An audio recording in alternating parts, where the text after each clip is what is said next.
First thing first, for economy, we are trying to learn the bab 1. So this is your bab 1.1. Okay, try to understand the subtopic so that you can relate to all the exercises. Okay, so this is your bab 1.1 for sumber economy. We relearn multiple times, right? Also known as faktor pengeluaran. So in your Form 4, bab 4, the last chapter for your Form 4 is going to recognize all the sumber economy faktor pengeluaran, including all the tanah, modal, buruh, and usahawan is considered as input.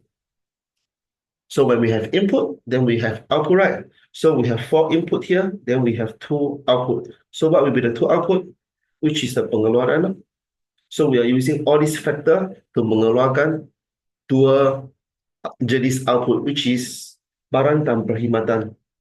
So these 2 is recognized as a whole form for production, known as barang dan perkhidmatan. So yeah, form 4 by 4. We have 4 input, process it into 2 output, which is from these 4 factor or known as 4 sumber, usahawan is most important within this 4 sumber economy because usahawan is the only individual able to combine all the tanah, modal, and buruh to process it into the barang and perkhidmatan. So if we are without usahawan, so the land will be just empty land without any value. So the modal, which is most of the machine, is just a piece of crap, which means all the metal without any usage of. And then the buruh just will become unemployed people because they are not going to get hired by any usahawan, which means work for any company. So that's why usahawan is the most important, trying to combine the other 3 with his creativity, innovative, so that within his company known as firma in the 1.2 unit economy, right? We have isi rumah. Second one will be the firma owned by the usahawan in order to produce the barang and perkhidmatan. So this one's simple, right? So this is the full concept. Okay, so do I have to go through what is the definisi for tanah?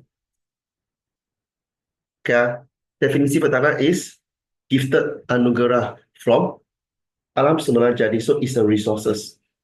Okay, and penawaran for tanah is terhad, which means penawaran will be your form 4 bab 2. Usually the curve is going to draw sloping upwards. So this is what we call penawaran, as English terms, supply. So when the penawaran supply for the land is limited because gifted from natural, so when the populations on the earth is keep increasing, all the people is trying to fight to buy more land. So in order they are able to build their house, to build a business park, or maybe build their building and then factory in order to produce any kegiatan economy. So when the demand permintaan is keep increasing, where and the supply is limits. That's why the price for the tanah is getting more expensive. So just bracket, harga for tanah menjadi mahal. So price increase. H stand for price. Okay, so that's the definition. Other than that, the second sumber economy utilized by usahawan is modal, which is alat cipta manusia. Simple, right? So your whole form 4 is recognizing the modal as the machine because it's a tool, it's a machine created by human. But other than that, in your form 4 part 3, money also is a tool created by man in order to conduct buy and sell. So that's why slash modal also considered as 1. So buruh, worker. So how do we consider this person is a worker, not usahawan? Because for the last 2 sumber, buruh and usahawan used to be people. So when we are trying to recognize them as a buruh, which means they are trying to contribute their energy in order to get their pay. So this is what we call sumbangan tenaga manusia yang productive. So the productive for the energy can be considered as physical or mental. Okay, in order to differentiate the pekerja, it's not the same as usahawan. So usahawan is also manusia, but we're using individu. So the individu yang menggabungkan faktor-faktor pengeluaran. So the faktor-faktor pengeluaran is the periods, tanah, modal, and buruh. So you can try to jot down within your nota. Faktor-faktor pengeluaran is tanah, modal, and buruh. Okay, in order to mengeluarkan barang dan perkhidmatan. So as a usahawan, in order to produce barang and perkhidmatan, so their objective is to memaksimumkan keuntungan. How to memaksimalkan keuntungan? Minimize their cost production. So in this point, then we are able to find out usahawan, usually they have their ganjaran. So ganjaran for usahawan is untung, untung yang maksimum. Okay, so when I'm using the arrow, is the ganjaran for the four input here. So the ganjaran for buruh is I'm trying to contribute my physical or mentally energy for the firm, for the usahawan. So that's why the boss supposed to pay me my salary. But the salary in bahasa is known as upah, not gaji. Okay, I must use upah. So I mentioned this part before, right? For almost more than 10 times since December, January, and then for February, right? Continuously trying to keep repeating this part. So this is the upah, known as ganjaran for buruh. And then for modal, the ganjaran and wang is quite the same, which means the bahasa term is known as faedah. What is faedah? In English terms, you can recognize it as benefit. So imagine I'm going to have my own machine for my own business. I'm using my machine to produce some product. I'm using my own product. I don't need to pay, and that's my benefit faedah. But if this model is not machine, is money. So we can save the money in bank, we can get the interest. So bahasa also known as faedah. Same thing. Okay. So the last tanah. Tanah punya ganjaran. So which means if I have a land, I wanted to make some return or maybe ganjaran, so it's not as rental sewa. So that's all the ganjaran you guys have to memorize. For four input, also known as four factor, four sumber. So that mobility, the ability to move around. So that's why move around ability. So ability to move around. So for tanah, it's a land, right? We are not supposed to move anywhere. So that's why tiada mobility tempat. So remember, tiada mobility tempat. But the same unit of land we can use for different purposes. So that's why in your Form 4 Bab 3, the tanah, actually we can try to refer to your Form 3 Bab 7 for the geography. So we have the sector primer, sector secunda, and then sector tertiary. So the same unit of land, we can use it to grow, let's say sawah padi. So after we grow the sawah padi, the return is going to become lesser based on the profit keuntungan. So in order to make more profit, maybe I can try to use the same land, not going to grow any paddy farm anymore. I'm trying to process it into beras. So rice. So that's why this is sector secunda. So sector secunda usually is able to process faster in a large quantity, then the profit will be more. But if I'm the owner for the land, trying to let whoever trying to take let the unit of land to produce any sector utama kedua or ketiga economy activity. So I'm just going to collect the same rental.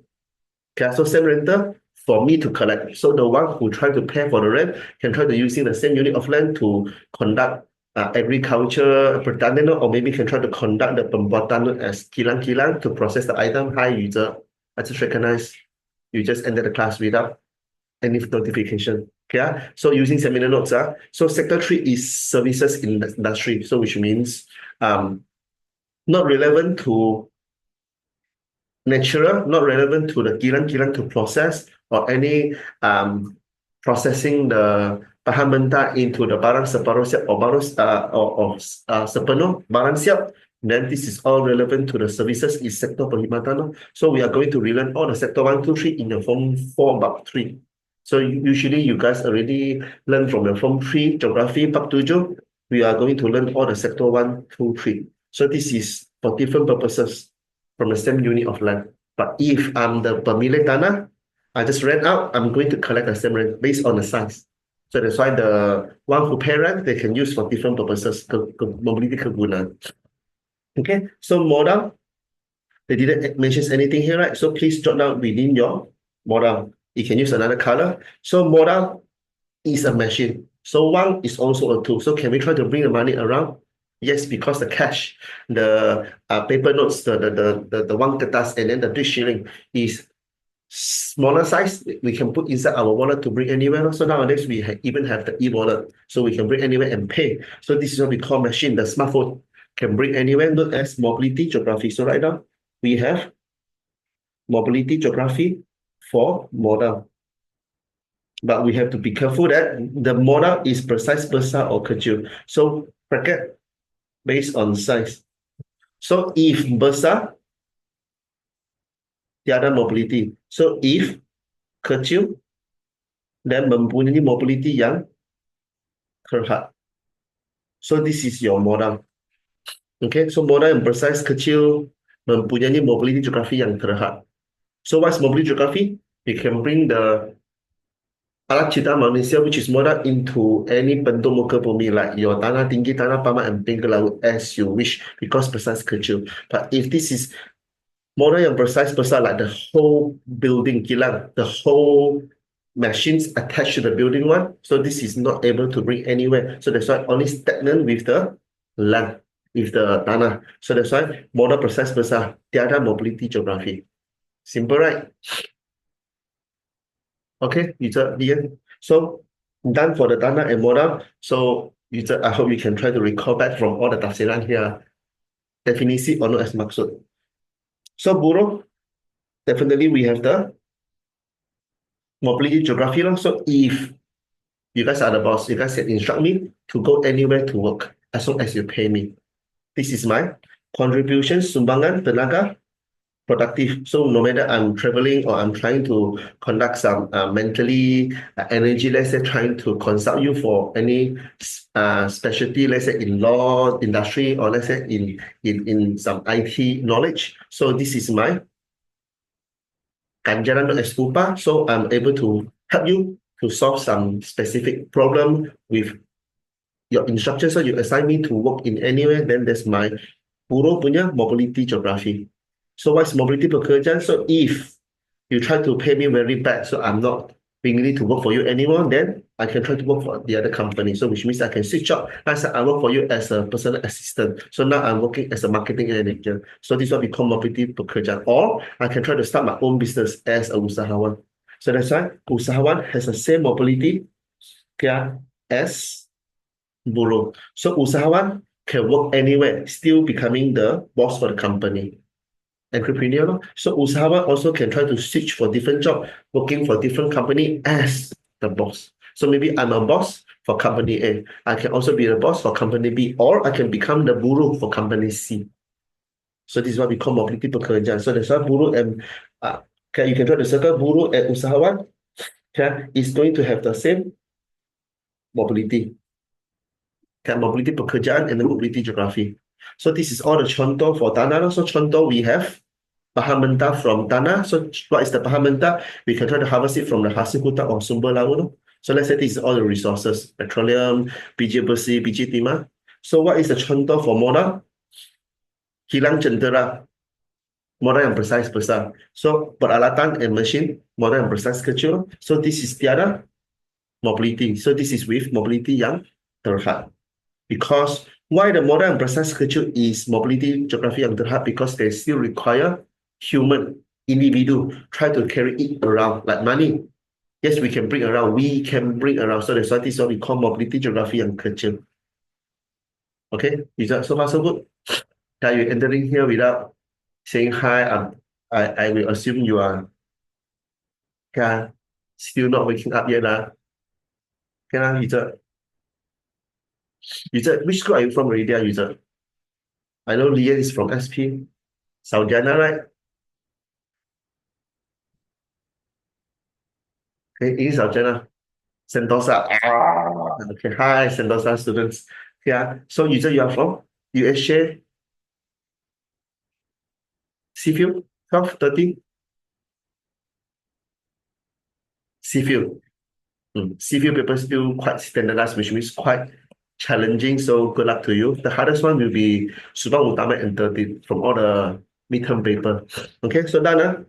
So buruh, we have buruh mahir and buruh tidak mahir. So if you have much more skill as a buruh, then you deserve to get higher pay. Or you have the chance to work for different locations. So let's say the boss send you for outstation. So this is what we call mobility geography. So usahawan. So this is going to put a star here, which means quite important. So usahawan have to be creative, innovative, and berani menghadapi risiko. So they have to take risk because higher the risk, higher the untung. So remember, try to write down untung higher is when the risk is higher. So when the risk is higher until no more untung, which means kerugian. Okay, I'm done. Huh? So guys, 4 marks question. So this is what I usually try to teach you all within the class, right? Do not try to read the whole article first. Try to focus on the question and the marks first. Then only you try to decide what is the point for. So that's why seminar purposes is not trying to revise from the previous syllabus. Seminar is for answering technique. So this is how important to ask teacher during the class. Teacher, this question, can I try to write something different? So you have to look at the keyword also, guys. Soalan satu, what's the main keyword other than 4 marks here? Other than the 4 marks here, what's the first keyword? Especially UHS students, is a first keyword is perbezaan. Okay, so faktor pengeran is the tanah, modal, buruh, usahawan. So when you just try to highlight during the exam, you know the answer is going to include all the faktor-faktor pengeran, but 4 marks only, right? So in order to terangkan, so maybe we can choose 2 from the article here, from the soalan here to identify and then try to jelaskan. Okay, so terangkan faktor pengenalan yang terlibat di dalam petikan di atas. So which means perbezaan. So guys, Encik Saleh hendak mengurus ladang pertanian getah di tanah milikannya. So ladang pertanian getah tanah milikan. So Encik Saleh is his own land, trying to manage his own farm.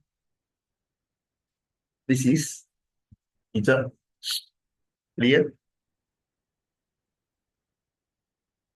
Encik Saleh managing his own land. So which means he owns his land to conduct the business for the rubber plantation.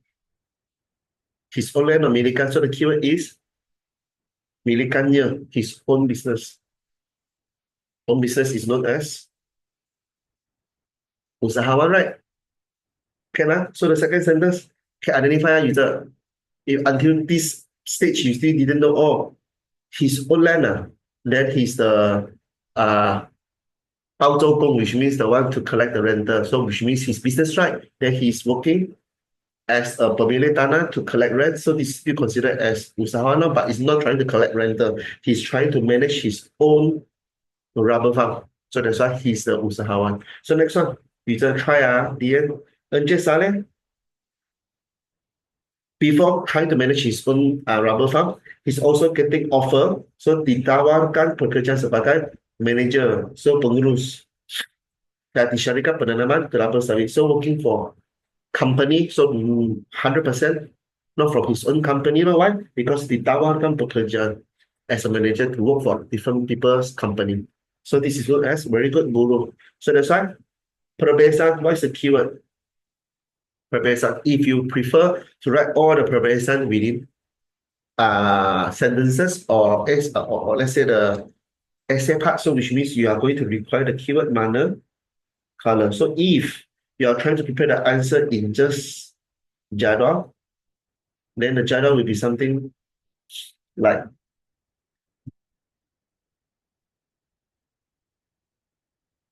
I'm trying to show you guys the answer. So we try to prepare the point form first, and then you try to tell me what is the 4 marks here. So first one, okay.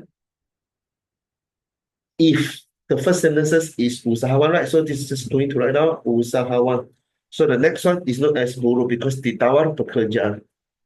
So how many marks here? So the marks here, just by usahawan and buruh is already considered as 2 marks. So you just need another 1 more point. So which means 1 more point, what can we write? For the first point, definisi. So what is definisi for usahawan? Individu, the person, individu. So you can refer to the above jadual, individu yang gabung order tanah, modal, and buruh in order to mengeluarkan barang dan perkhidmatan. So this is definisi. So how about buruh? Buruh is the sumbangan tenaga manusia. So manusia is an individual, right? So I prefer you guys to write down. So this is something that we already discussed for the normal tuition class, right? Yeah. So individu yang menggabungkan faktor-faktor pengeluaran tanah, modal, and buruh. So for buruh is individu yang contributing, sumbang the tenaga productive. So tenaga productive. So what is the contoh for tenaga productive? Seperti tenaga physical atau mental.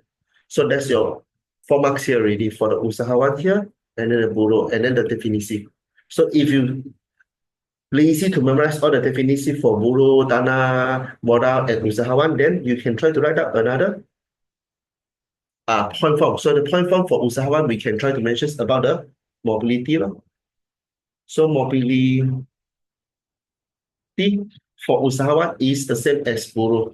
So this is the mobility for usahawan and buruh is, yeah, I'm just using M here, mobility. So mobility for both is known as mobility geografi dan mobility pekerjaan yang sama. So that's why this is not the point form we wanted to write out. Why? Because we are trying to find out the perbedaan. So that's why this is not able to use it for the current first question. So that's why mobility out. So that's why we still can try to come up with another ciri, which is their ganjaran. So what's ganjaran for usahawan? Untung. What's the ganjaran for buruh? It's known as upah. So that's why just using the table, you guys can try to write out the point form. So try to build your own point form if your school teacher prefer to use Jara table. So usually for you actual students, I think you guys can ask your school teacher to use point form or sentences or not, because for most of my students from Puchong and then from Petaling Jaya Catholic High School, their school teacher just strictly going to accept sentences, which means I try to type out, then you guys can try to refer and then write out the point form on the Jara on the right hand side. So first one, Encik Saleh ialah. So the keyword is usahawan. Okay, apa? Ya, usahawan yang mengurus tanaman di tanah milikan sendiri. Okay, so this is your first keyword, usahawan. Okay, comma. And then the next keyword is manakala. Why? Because the question asking for perbedaan. So manakala dia ditawarkan, or you can write down manakala Encik Saleh menjadi buruh jika ditawar, jika if he chooses. So jika menjadi buruh, so buruh is your second mark. Jika ditawar pekerjaan sebagai pengurus untuk syarikat milikan orang lain. So this is your two differences. One is usahawan, one is buruh.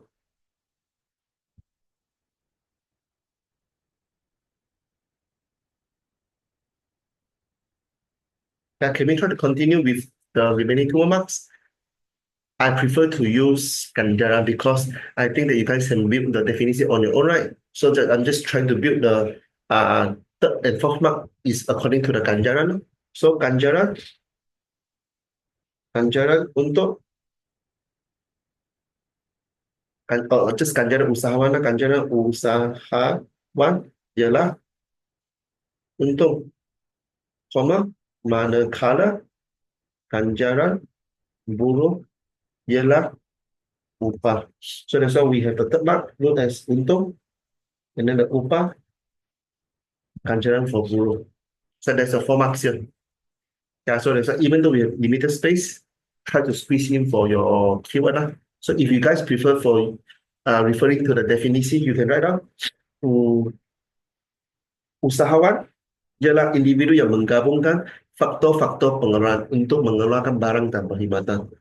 Okay, you guys can copy from the tafsiran here. So, comma, manakala buruh ialah individu yang menyumbangkan. So we just try to reconstruct the sentences, not sumbangan tenaga manusia. Since usahawan and buruh is individu, then usually when this is the question related to the buruh and usahawan, I'm going to reconstruct the sentence, not sumbangan tenaga manusia, but buruh ialah individu yang menyumbangkan tenaga produktif. Individu already refer to the manusia. So individu yang menyumbangkan tenaga produktif, yaitu tenaga fizikal atau mental dalam proses pengeluaran. So usually usahawan is trying to utilizing the first three tanah, modal, buruh untuk mengeluarkan barang dan perkhidmatan. So which means buruh, modal and tanah is utilized dalam proses pengeluaran. So I'm going to write out the full definition for tanah is sumber anugerah alam semula jadi digunakan dalam proses pengeluaran.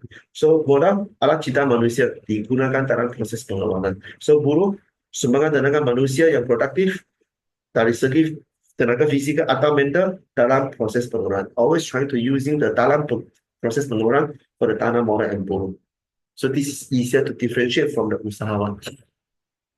Okay, so any question for the first one? So this question too, my physical student stole the iPad from me and then tried to write the answer on her own. So yes, sumber economy for 4 marks here. So guys, this answer, is it able to score for the full 4 marks here? Can read carefully. Sumber economy di atas. This is a bumi. So definitely you have your 1 mark. Is tanah right? Correct? So what is tanah? So sumber anugerah, sumber anugerah alam semula jadi. So which means I usually prefer you guys to add on the sentence here. Ialah sumber anugerah daripada alam semula jadi digunakan dalam proses pengeluaran. So this is your second mark. The third mark is contoh. So contoh hasil hutan and sumber laut. This is something I don't recommend. So that's why try to write down your third sentences. For tanah right, we can try to use the next point will be mobility and then the ganjaran. So mobility and ganjaran is better to score for the 4 marks. It's better. And then what's the mobility for mobility for tanah? So tanah not able to move around because the tanah is stick to the earth crust. So tiada mobility tempat. So this one we don't need to mention. We just try to mention the same unit, the same size of tanah we can use for different purpose, right? So that is mobility what? So tanah mempunyai, anyone? Tanah mempunyai mobility.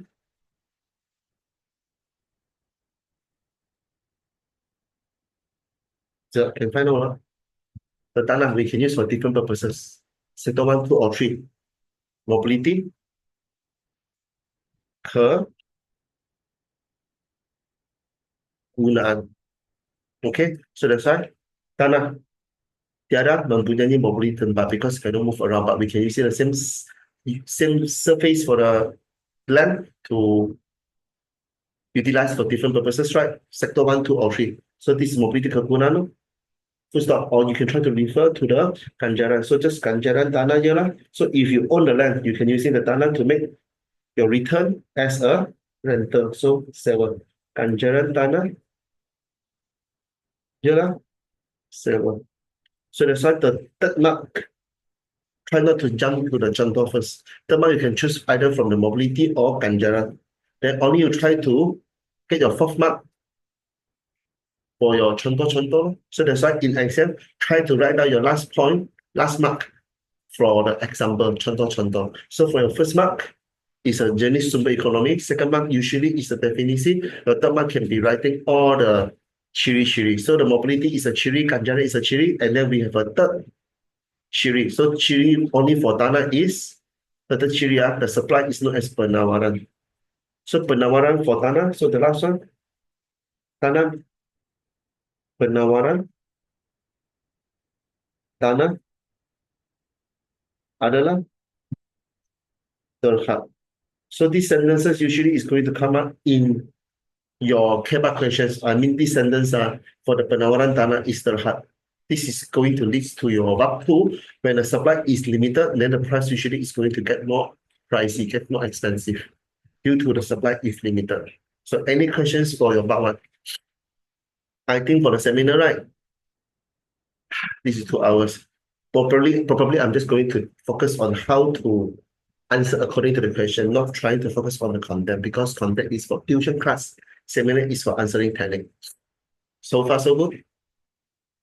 Try to refer to the questions to huraikan all your answer. Okay. Then copyright. So that's why seminar you guys have to take a rest from answering to the questions from chat. And then most of the time you guys have to keep jotting the point form, just like your tuition class, and then try to focus on, oh, my answer is supposed to be this answer, but why the teacher is using another different answer? Because usually teacher is trying to use a simplified way to score for the full marks, to save your time during the exam.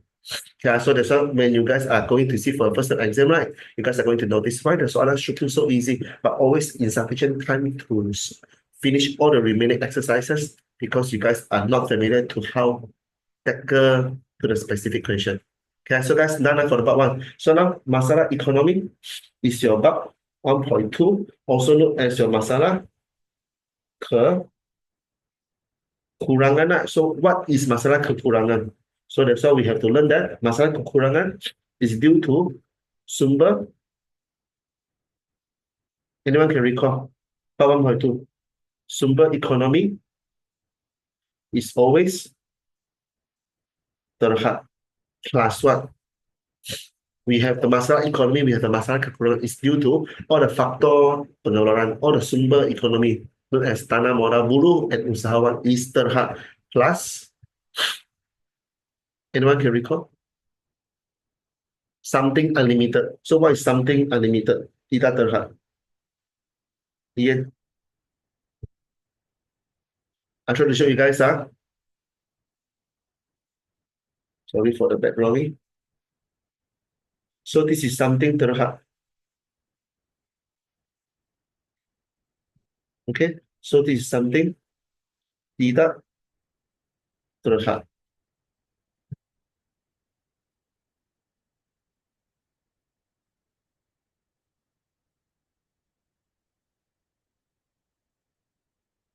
Gonna answer? Take a short break.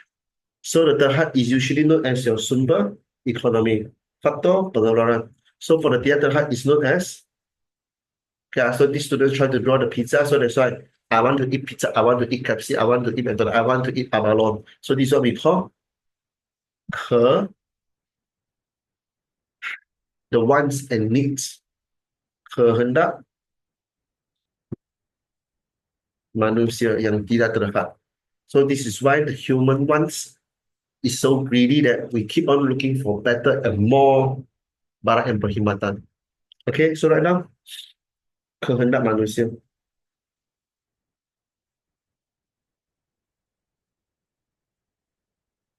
So due to these two concepts, is going to lead to the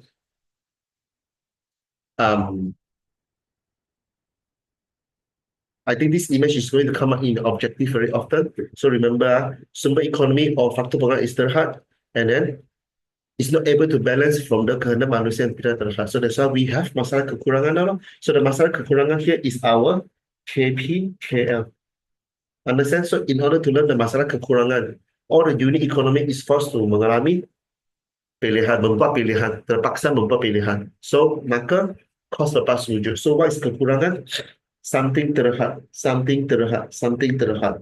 So in order to learn the masalah kekurangan, we have to recognize the unit economy for first one, isi rumah. Second one, firma. The third one, keraja. So what's isi rumah?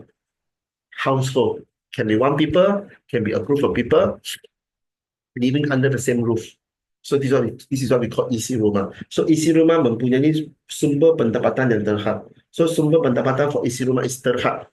Then the isi rumah is going to utilizing his pendapatan yang terhad to membeli all the barang or perkhidmatan within his budget, so that he can use the limited budget to buy the barang and perkhidmatan they like the most. Then this is able to maximumkan kepuasan. So if the budget is limited. So that means there must be something to choose, something to give up. So something to give up is recognized as kedua terbaik. So what's the kedua terbaik for isi rumah? Barang or perkhidmatan. So that's why the terms for isi rumah under the kekurangan is sumber pendapatan. So if you compare to the firma, so firma also have limited money, limited resources, sumber ekonomi yang terhadap, but the terms for isi rumah is sumber pendapatan, the terms for firma is sumber ekonomi, also known as a faktor pengeluaran yang terhad. So this is the economic resources to produce the barang and perkhidmatan from firma. So this is what we call consumer, pengguna also. This is what we call firma as pengeluar, supplier. So pengguna and pengeluar facing the same masalah kekurangan, but the terms for the kekurangan is sumber pendapatan isi rumah, sumber ekonomi firma. So the maklumat for the firma to mengeluarkan barang and perkhidmatan is any productions from any firm is trying to memaksimumkan the keuntungan. Okay, so how to memaksimalkan keuntungan? Firma have to mengeluarkan barang first, so it's known as keluaran. Some company is not trying to produce anything, but they are trying to invest. So this is what we call project pelaburan. So project pelaburan, same keyword, kedua terbaik. So they have to let go, dikorbankan or dilepaskan, up to your choice. So this is why we have different two keywords. So please try to underline. Okay, sumber pendapatan is for isi rumah, sumber ekonomi is for firma. So for pilihan is to memaksimumkan kepuasan. Firma is to memaksimumkan keuntungan.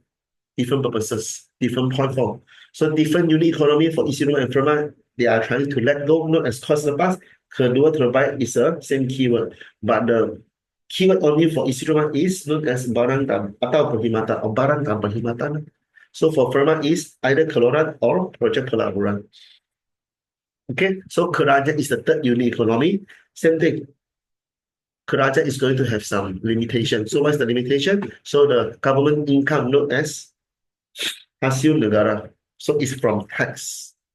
So government have the budget to prepare all the sekolah menengah for free. You all can try to get a free education. Kerajaan try to build the jalan raya. It's all collect the tax from the working people and known as hasil negara or hasil kerajaan, same thing. So the purpose for kerajaan to spend the money to produce anything is for memaksimumkan kebajikan masyarakat. So kebajikan masyarakat is welfare. So let's say kerajaan can choose to prepare more government's office so that all the senator, all the prime minister, they can try to work within the office in a much more luxury environment. So that's not the welfare for people. So in order to maximize the welfare, kerajaan can try to choose build more jalan raya without paying toll. Kerajaan try to build more general hospital. So anyone can try to get treatment from the general hospital with minimum budget. If you guys try to compare the price, private clinic and then the general hospital, usually private clinic better in services because they can try to memaksimalkan keuntungan by trying to give the best consultations to the patients in a short time. So if you go to the general hospital or let's say the government's clinic, Satu Malaysia clinic, so usually the charge is cheaper. This is what we call kebajikan masyarakat. So usually cheaper, more people trying to get the cheap fare. Cheap, or maybe not only cheap, but just low cost for any treatment from a general hospital or clinic. But cheaper, all people is rushing to the general hospital or clinic is going to become getting a long queue. So that's why we have to wait for a long time in order to get a free or maybe low treatment, the fee for any public services. So this is what we call kebajikan masyarakat. So memaksimalkan kebajikan masyarakat is the choice from kerajaan. So this is what we call maklumat or known as objective. So when kerajaan is trying to build all the facility, let's say public library, public toilet, all the jalan raya without toll, so kerajaan punya hasil negara is limited. So maybe they have only 10 million. So the three project is going to cost 70 million. So maybe he can only choose one project, give up another two projects. So even though the kerajaan is trying to give up two projects, B and C, so only one of the project is known as cost lepas, which is kedua terbaik. So the third project is going to let go is not pilihan, also not cost lepas. So imagine we have project A, B, and C. So kerajaan is going to use the limited budget known as hasil negara terhad to choose project A as the pilihan because project A is, let's say, cara yang able to memaksimalkan kebajikan masyarakat. So hospital is second best. So sekolah is the third choice. So second best is what we call cost bus. That's why sekolah is not pilihan, also not cost bus. Only we have one unit. Okay, so the keyword for cost bus under kerajaan is not as project pembangunan.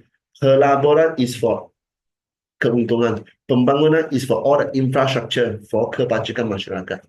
So any questions for the 1.2? So far so good? Okay, so this is a short revision, right? So before we try to get to the 1.2, right? If you guys can recall, I asked you guys to memorize it and then do all the exercises, right? So we are going to spend 3 weeks on this 1.2. So now we are just going to take 15 minutes because you really got, I assume you guys already mastered all the knowledge. So have questions, do not ask me now. Ask me during the extra class or before I start any normal tuition because seminar is for answering technique, right? I already mentioned for the third time today. So jelaskan kekurangan pilihan and cost surplus for the unit economy tersebut. So the keyword is unit economy. So for 4 marks. So syarikat Firuz Sendian Berhad. So desire to produce the new product to make income for 10 million. Okay, so sorry, peruntukan is not keuntungan. I thought this is keuntungan. Dengan keuntungan. So he's trying to gather. So peruntukan is what we call underline. This is what we call modal.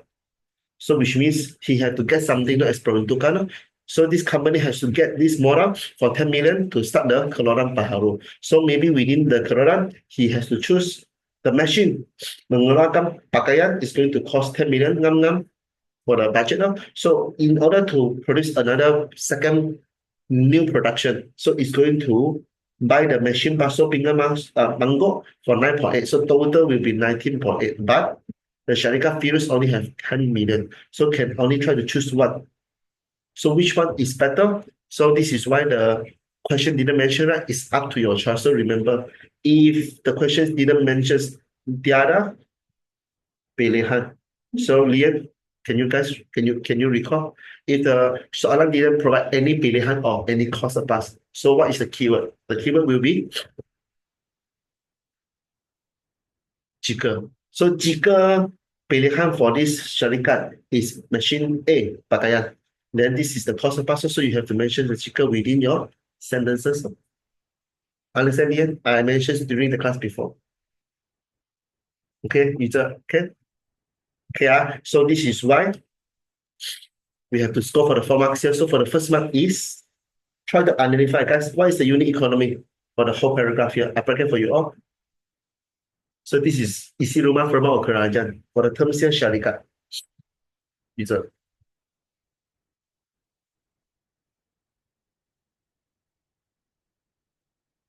Syarikat is isi rumah, consumer trying to buy things. Or syarikat is a firma trying to mengeluarkan barang. Or syarikat is a kerajaan. So this is pretty simple, right? User. Syarikat is trying to mengeluarkan barang is known as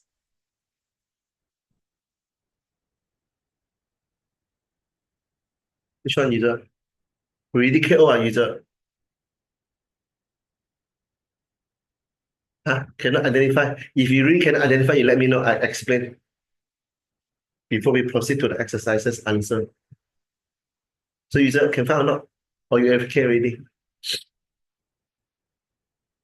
Syarikat Firuz Sendian Berhad mengeluarkan keluaran, mengeluarkan barang. So do you think isi rumah is mengeluarkan barang? No, right? Because isi rumah is going to get an income to maximize the satisfaction kepuasan. So in order to maximize your satisfaction is to membeli barang. That's why kepuasan daripada barang and perkhidmatan. So this is what we call membeli barang. Simple, right? For isi rumah household. So what is firma? Firma memaksimalkan keuntungan. How to memaksimalkan keuntungan? Is it buying things or selling things? So keuntungan daripada keluaran project pelaburan, this is to make keuntungan yang maximum, right? So this is known as menjual. So kerajaan try to build pembangunan, building the project, let's say infrastruktur, kemudahan infrastruktur like jalan raya, like perpustakaan awam, general library, general hospital, general school for all the citizens. So this is what we call welfare for the people, kebajikan masyarakat lah. So once again, kita syarikat filus senda syarikat mengeluarkan barang. So isi rumah, firma, or kerajaan. Still cannot mengeluarkan barang, keluaran. Mengeluarkan barang. So this is known as jual. So it's known as firma. So yes, you can just during the normal tuition class, right? When you're attending, ask question. Do not just copy, highlight, and then leave the class. You guys have to submit me the homework. So that's why now I'm teaching the answering technique. If you cannot answer, then no points. I'm keep teaching for the techniques, but you guys didn't know the basic answer. So seminar is you guys supposed to have all the basic knowledge, and then using the knowledge how you guys able to shorten your time to prepare the answer during the exam. Because if you didn't identify the time, you guys are going to waste a lot of time to write a long sentences without full marks, maybe just going for 1 or 2 marks. So these are what we call answering techniques. So first, we try to identify the unit economy is firma. So after that, you are trying to mention the kekurangan for firma is sumber economy. So I'm just using the short form. Kekurangan for firma is sumber economy. So pilihan for firma is to memaksimumkan keuntungan. So the cost surplus for firma is kedua terbaik, right? So for firma punya cost surplus is either keluaran or project pelaburan, which is kedua terbaik dilepaskan. So something second best to let go. Why? Because kekurangan, not enough resources to produce the second best production. So this is why you guys have to understand your keyword. Just going to show you guys that don't need to waste time and copy. If you guys really wanted to copy, make sure you guys have space to write the full answer. So that's why I always try to provide a point form during the class, our normal class, right? And then during the seminar, so that you guys can bring your sentences before copy from my answer. So that's why try to pindah ayat from this question number 1.2. So unit economy tersebut ialah firma. Because the questions already mentioned is syarikat sendirian berhad. I don't care the name, just syarikat sendirian berhad is known as firma. So ialah firma. So this is your first mark, firma. So what is the relations with the firma for the following 3 marks? Yang, so firma yang akan menghadapi masalah kekurangan. So kekurangan for what? So for firma, the kekurangan is yaitu sumber ekonomi / faktor pengeluaran yang terhadap. So it's going to have limited resources on what? On the 2 machines here. So that's why terhadap on what? Terhadap peruntukannya hanya 10 million antara kedua-dua machine. So that's why your first mark is firma first. So your second mark is your kekurangan. So kekurangan, try to highlight it. This is your second mark. So second mark, the huraian sumber ekonomi or faktor pengeluaran terhadap what? Terhadap hanya mempunyai peruntukan RM 10 million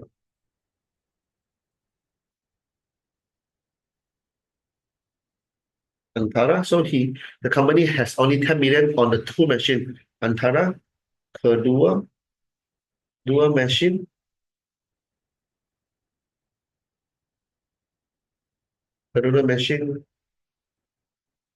melipat pakaian. So bracket, if you cannot try to mention the cost within the machine melipat pakaian, so just using bracket. So this is RM 10 juta dan machine basuh pinggan mangkok. So bracket RM 9.8 million.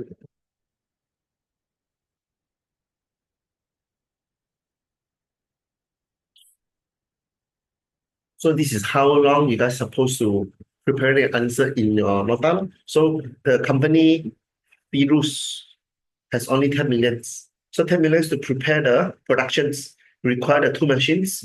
One is 10 million for machine melipat pakai. Another one is 9.8 million. So that's why only 10 million for two machines not enough, not as masalah. Kekurangan. So kekurangan for sumber ekonomi. So your third mark is di syarikat. So firma ini atau syarikat ini terpaksa membuat, so this is your third mark. So membuat what? Membuat pilihan. So pilihan yang what? Pilihan yang dapat memaksimumkan keuntungan. So this is the third mark. But did the question inform you which one is the pilihan? So no, right? So you can try to mention your keyword now. So your keyword is jika. Jika pilihan firma, jika pilihan firma ialah mesin melipat pakaian, I just choose random machine, comma, maka kos lepas. So kos lepas will be your fourth mark. Kos lepas ialah mesin paso, pinggan dan mangkok.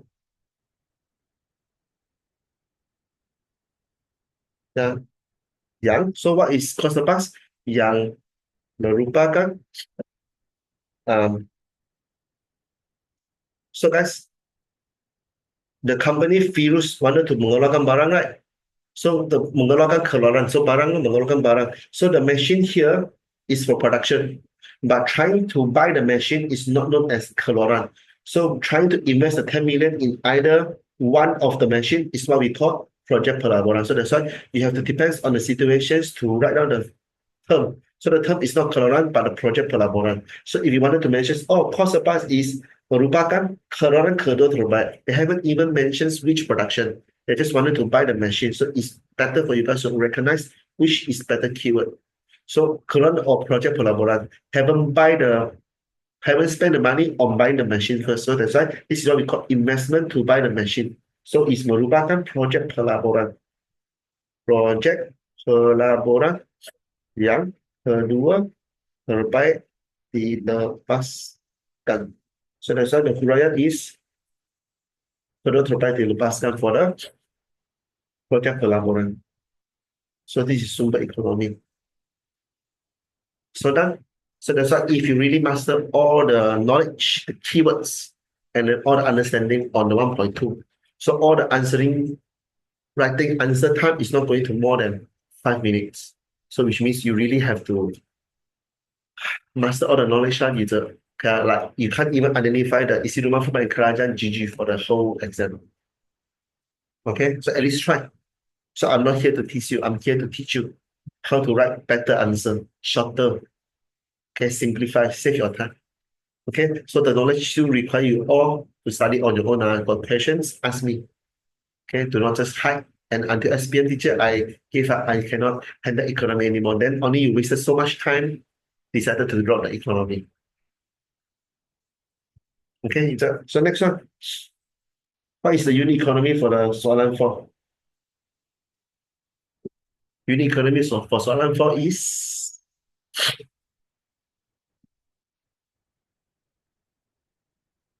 a person, user lian. So this is known as the first mark. A person.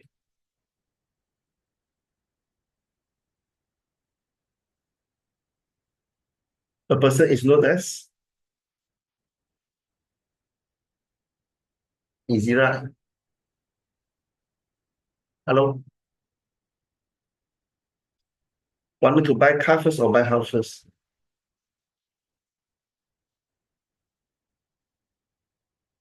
So this is what we call isi rumah. So isi rumah for the kekurangan is your second mark, pilihan is your third mark, and the cost surplus will be your fourth mark. So same questions again. From the whole content here, there will be no options given from the exercise, from the soalan. So which means we have to use the keyword jika. Remember? So that's why using the same format. How fast can you try to bina ayat? Can I leave it this question for you to try on your own? And then if you need an answer, you can WhatsApp me anytime, right? Okay, so using the same format. Unit economy tersebut ialah. So we are trying to refer to the soalan 3 ya. Unit economy tersebut ialah isi rumah yang menghadapi masalah. So kekurangan same keyword no? But the kekurangan for isi rumah no longer from is not sumber ekonomi, is sumber pendapatan yang terhadap rumah atau kereta. So simple, right? Full stop. Because the question didn't mention how much is the price for car and then the house. So which means mengalami masalah kekurangan iaitu sumber pendapatan yang terhadap kereta dan rumah. Full stop. So isi rumah ini terpaksa membuat pilihan yang dapat memaksimalkan so nolong keuntungan is known as kepuasan. Full stop. So jika pilihan isi rumah ialah rumah, kereta ialah cost surplus. Okay, so what's cost surplus? Full stop. Iaitu barang dan perkhidmatan, so no longer is project keluaran or not keluaran, just try to mention barang dan perkhidmatan yang kedua terbaik dilepaskan. So that's why the same format, just try to change the keyword. Then you guys can solve for your soalan form. So leave it for you to try on your own, okay? Have doubts, then just WhatsApp me. The format is the same. Okay, you two already KO. 2 hour seminar. After 1 hour, already KO. Can you KO? FK. Can I? So this is your 1.2. So guys, this is your 1.4B KKP. KKP is your 1.4A, sorry. 1.4B is system economy. So when we are trying to learn the KKP, right? I bet 100% it's going to come up in your Excel to draw the KKP. So that's why I'm going to teach faster in order to draw this kalau kemungkinan pengeluaran. So we have the economy. Try to focus on the KKP. So that's why the KKP is going to show hak maksimum tingkat pengeluaran. So menunjukkan hak maksimum tingkat pengeluaran. But we are just going to assume, known as andaian. So remember, andaian is what we call 假设, assume. So assumption. So assumption for what? We are just going to assume that this economy, they are able to produce only dua jenis barang. One jenis barang makanan, dua jenis barang pakaian.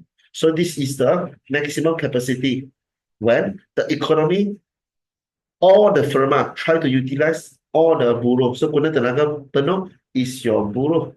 Okay, so the sumber economy here, so this is guna tenaga penuh. Sumber economy, so we have tanah, moral, and buruh, right? So buruh taken. So tingkat technology. So technology is definitely referring to the machine, right? So this is our machine. So sumber economy, we have tanah, moral, and buruh. So buruh taken, moral taken. So that's why sumber economy left. Tanah here. So tanah also refer to all the bahan mentah, natural resources, or just minerals, bahan mentah. So all the tanah from the economy digunakan secara terhad. So which means everything they have within the country, within the economy, they're fully utilizing all the tanah and the bahan mentah. And then trying to use the modal tingkat teknologi yang tetap, which means the paling canggih punya tingkat teknologi. And try to force every people to become the labor buruh. So not as penuh tenaga penuh within the economy, then they are only able to achieve maximum tingkat pengeluaran. So that's why if the whole economy try to produce makanan and pakaian, right? But within the current economy, no people is trying to buy food. All the people is trying to buy cloth. That's why using all the tanah, modal, and buruh, able to produce maximum capacity for the production is only 21,000 helai pakaian. So this is all the tanah, modal, buruh fully utilizing just to produce the pakaian. So this is what we call hak maximum tingkat pengeluaran. So if the people don't want to wear cloth, all the people just were trying to eat food. So that's why the economy is using all the tanah, modal, and buruh to produce 16,000 ton for the makanan. So that's why people is trying to focus on food and then 0 for cloth. But in reality, we always try to buy both items, right? Some people trying to buy cloth more, some people wanted to buy food more like me.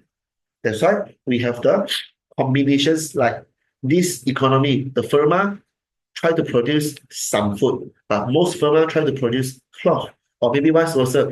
The firma try to produce lesser cloth, but more food now. So this is what we call each stage for the ABCDE. Each tingkat for the ABCD is also known as hub maximum. So 0 and 20 is the hub maximum tingkat pengeluaran. So if we are trying to use B, which means we increase the makanan, decrease the pakaian from 21 to 20. So we give up 1,000 helai for the pakaian, then we can increasing 4 makanan. This is also 4 and 20 known as hub maximum. So why don't we just try to produce 4 and 21? Because sumber ekonomi terhad, tingkat teknologi tetap, and guna tenaga already penuh. We have no more buruh, no more tanah and bahan mentah, no more modal to produce 4 additional makanan in order to keep 21,000 pieces of cloth, not able to reach because already achieved hub maximum tingkat pengeluaran, the maximum capacity for production.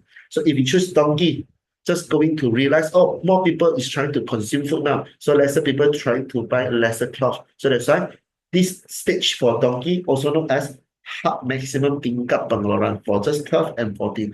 We are not able to produce 16 and 21 at the same time. Either is 0 plus 21 hub maximum tingkat pengeluaran or 16 plus O for pakaian. So this is also tingkat hub maximum, hub maximum tingkat pengeluaran for E. Understand? Okay, so this is what we call hub maximum tingkat pengeluaran. So now using the 3 assumptions plus the most important assumption under is the economy. Okay, just try to produce makanan and pakaian for first assumption. Hanya mengeluarkan 2 jenis barang. So that's why this is your first one, makanan will be your paksi X. Okay, so your paksi Y will be your pakaian. So remember, this is your X, this is your Y. In order to draw, look at your question, they are going to provide scala. Sometimes your exam not going to provide any scala, then you have to make sure this is your graph paper, at least more than 50% for your paksi X, and then more than 50% for your paksi Y. So which means to not try to draw your graph within only 25% from your graph paper. So you have to exceed 50% more from the paksi X, 50% more for the paksi Y, then only is considered as a good graph for the kelo kemungkinan pengeluaran. So since the question already given you the 2 cm for 4 units, so that's why makanan 16. So 16 divided by 4. So that's how much? 4. 2 cm for 4 units, right? So which means they are going to start drawing your KKP, not using the bottom left corner. We always starting from this point or this point, so that we have some space here to label your paksi X and Y. So usually I prefer to start from this point, so you have 2 cm and 2 cm to label. Unless you are insufficient space, let's say your paksi Y is going to draw up until this part, then you try to lower 1 cm. So that's why you can try to save 1 cm here to label for your paksi Y.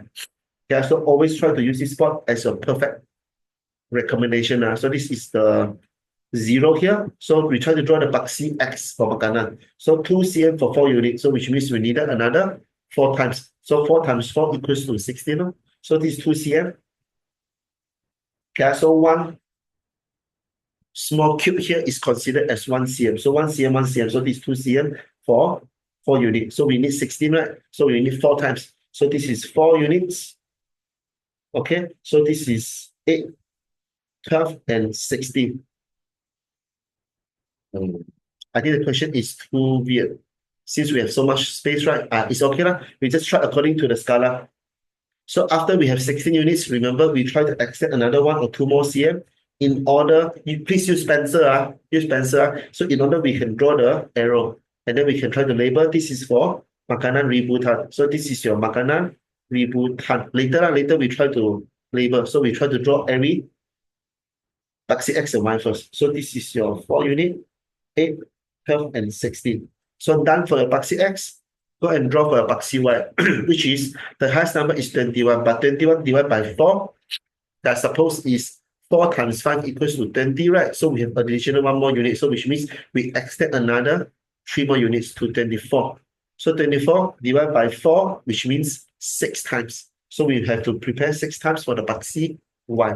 So right now, this is your first time for 4 unit, second time for 8, third time for 12, fourth time for 16, so fifth time for 20 units. So this is your sixth time for 24. But we just require until 21 units here.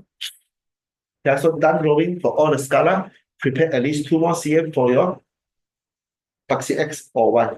So that's why I always try to prepare another 2 more cm. So if you prefer just 1 cm, up to your preference. I prefer 2 cm since we have so much space. So which means in your exam paper, if the graph paper is insufficient space, then you prepare 1 cm. Save as many space as possible within your graph paper. Okay, so done preparing for X and Y. Try to label, just use pencil. This is your 0, this is your 4, 8, 12, 16. 4, 8, 12, 16, 20, and then 21. It's 21 pull up, 24. Done. Please try to jot down your data for A, B, C, D, E. So A is 0 and 21. This is your X, this is your Y.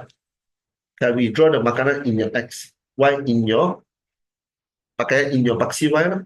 So that's why 0 and 21. Please use pencil. I'm using red color so that you guys can easily to refer. So 21. This is 0 for X, right? 0 for X. So 21 for Y. So it's 21. This is 20, 24. So which means center, this is your 22. So center here, the center here, this is your 23. So which means 21 is not the second, it's not the fourth, it's not the sixth. But this is your 21. The center for the dark box. That's square. Okay, so remember, identify 21 here. 21. Okay, so jot down this is the detail for your 21, 0 and 21.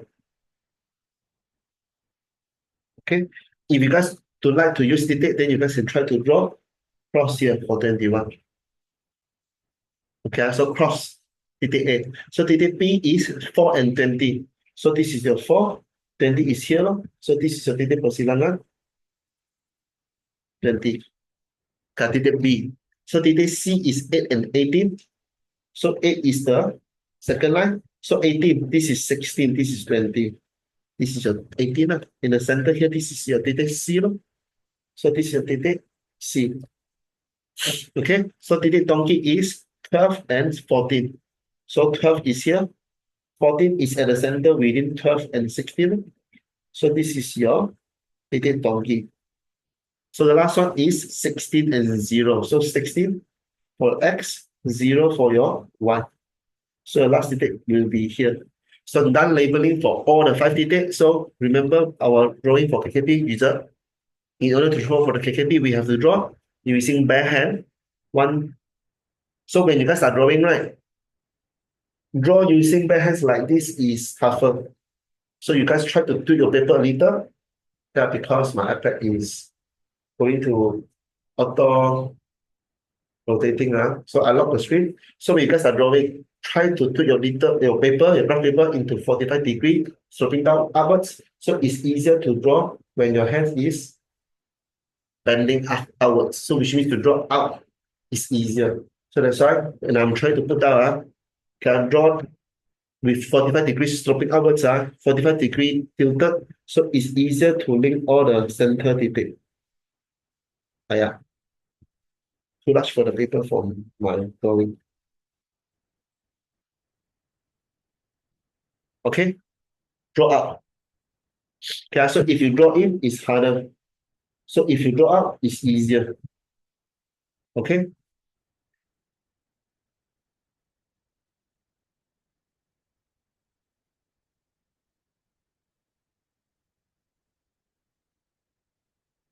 Done. So done, then please try to start labeling for all your Paxi X and Y. And then all the detail A, B, C, D, E. So for Paxi X is makanan ributan. So this is your makanan bracket ribu kan. So Paxi Y is your pakaian ribu helai. Pakaian 1000 solar. So done drawing, right? Do not forget your tajok. So lukiskan, all this will be your tajok. So just write down on top here. Kalau kemungkinan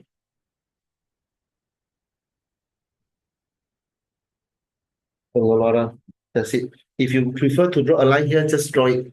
But I don't prefer because waste of time. So that's it. This is your free 5 marks here.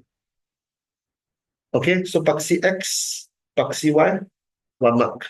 Second mark, all the scala, 2 cm for 4 unit, 2 cm for 4 unit. This is your second mark. Your third marks will be A, B, C, D, E, titik. Then your fourth mark is trying to draw down. This is your fourth mark. Your fifth mark is all the labeling and then include the target. So this is your total 5 marks here. Okay. Okay, but I think your school exam, right, is going to provide you guys more marks, which is the third marks is with all the data A, B, C, D, right?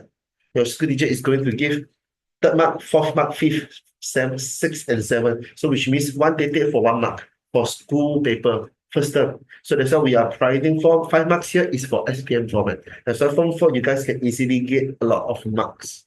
Form 5, all the 5 data here supposed to be 5 marks, shrink into just 1 more mark. This is the difference with Form 4 and Form 5. That's why your KKP in your first exam going to 100% come up. There will be easy at least 7 or maybe 8 marks here, at least, which is free for you all to just identify all the detail and then the location. Done? Okay, so try to done teaching for the 1.4a. So guys, I'm not teaching for the 1.3 masalah asas economy and then the system economy.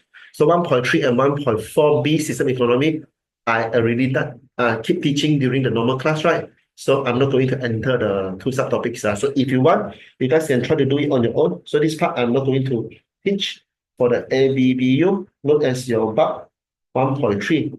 So we have another one more, system economy. This is your 1.4b. So 1.4a is KKP.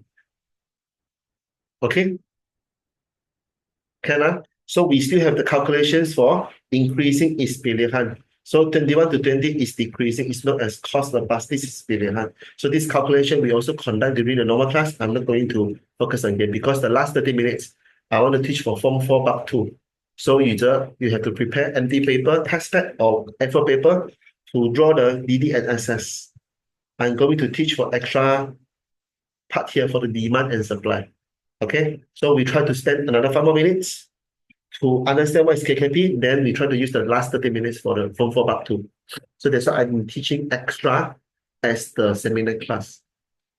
Okay, so now KKP for outside. So please jot down.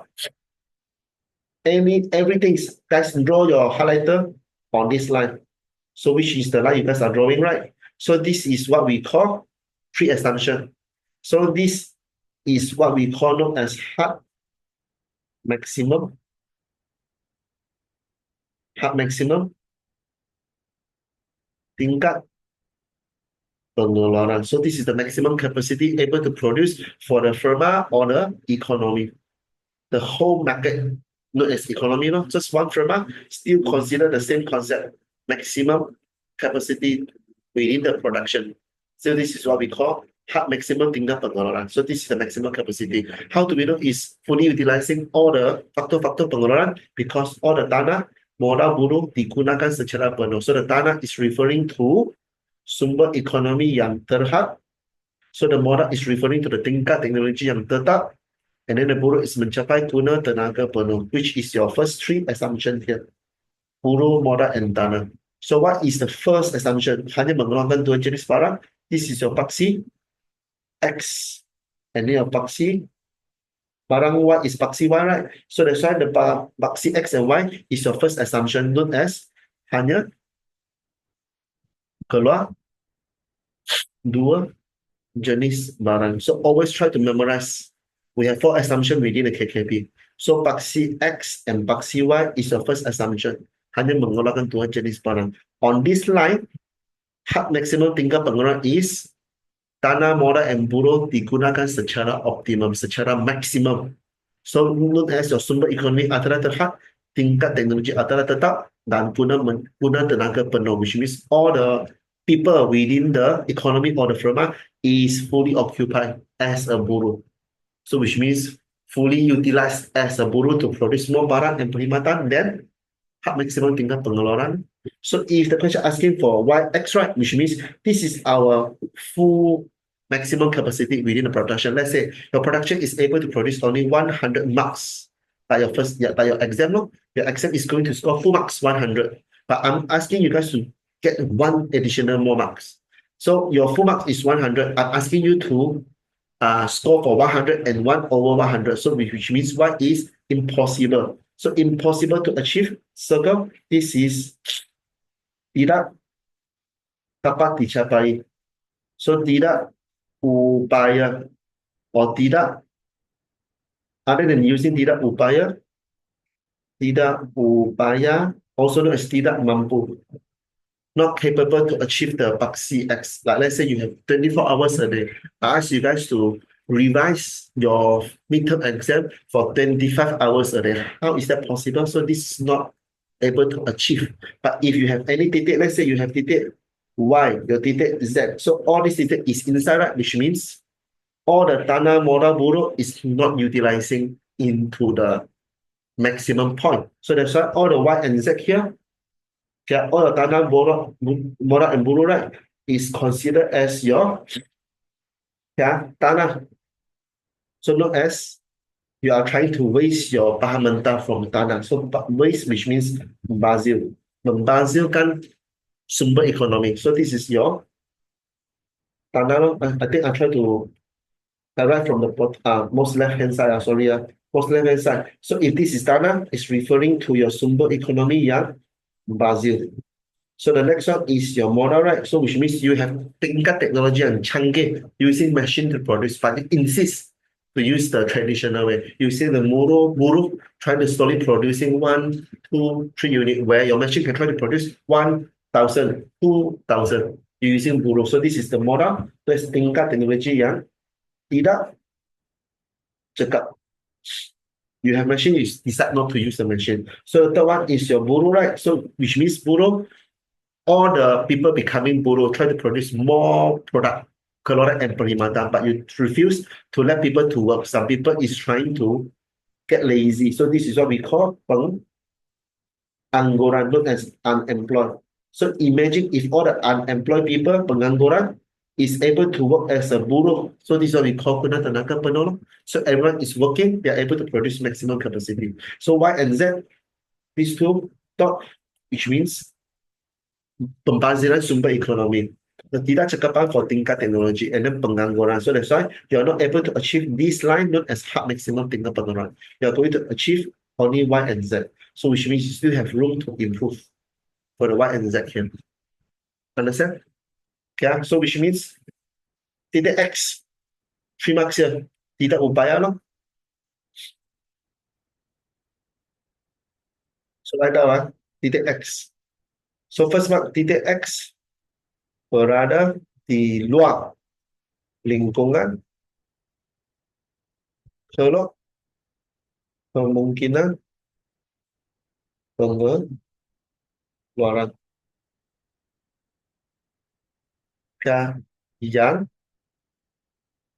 merupakan ketidakupayaan oleh firma ini untuk mengeluarkan.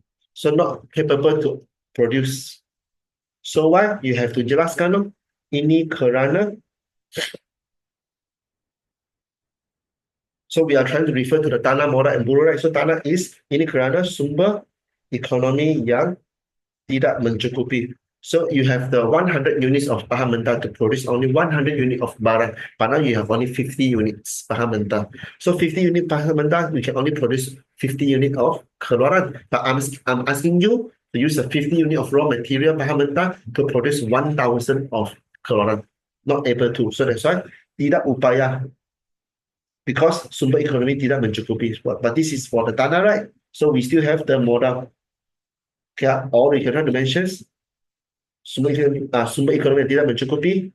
And then modal is tingkat teknologi yang um, tidak canggih. Comma serta we have the buruh, right? So which means buruh um, buruh yang tidak mencukupi. So if you lazy to write the buruh, it's okay. So that's why, guys, this sentence, this short sentence, these four words we can ignore, which means the buruh we can insert into the sumber ekonomi yang tidak mencukupi, tingkat teknologi yang tidak canggih. So this is your third mark. Your first mark is X di luar lingkungan KKP, which is second mark ketidakupayaan. So this is your second mark di luar lingkungan KKP. This is your first mark. So first mark, second mark, and then the reason ini kerana sumber ekonomi tidak mencukupi, tingkat teknologi yang tidak canggih. So this is the third mark. That's your full 3 marks here. Okay, so same format. Try to write down what is B. B is change the di luar into di dalam lingkungan KKP. So what is it? So we change the ketidakupayaan change to pembasiran sumber ekonomi, ketidakcukupan, tingkat teknologi, and pengangguran. So that's why this is your another 2 and 3 marks, because you're trying to give 3 reasons. Di dalam lingkungan, which means the 3 reasons sumber ekonomi yang dihasilkan, tingkat teknologi tidak cekap, and then pengangguran. So just try to change the di luar to di dalam. And then the 2 reasons, change to 3 reasons here. Then you guys can store for full 3 marks here. Yeah, so you can try to mention what is ketidakupayaan is outside. So all the pembasiran, tidak cekap, and pengangguran is trying to show Y and Z inside. So that's why B inside. Same meaning. So you guys can try and then send it to me. I'm happy to rephrase. Yeah, so almost the same answering technique. So this is what we call seminar for the 6th time today. Try to learn the format, try to rephrase on your own. Okay, so take 1 minute break. 1 minute. So 1 minute we come back. We try to enter the last part for today, which is demand and supply. Okay, 1 minute breaks only, guys.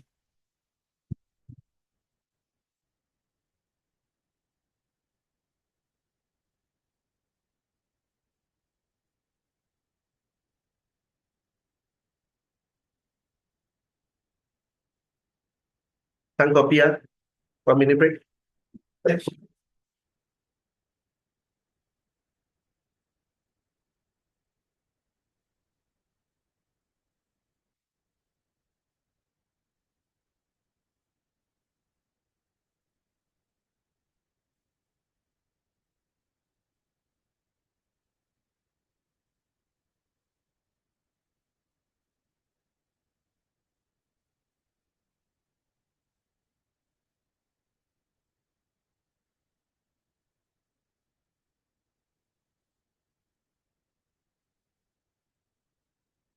Ready? Prepare your graph paper, prepare your pencil. Everything just use pencil.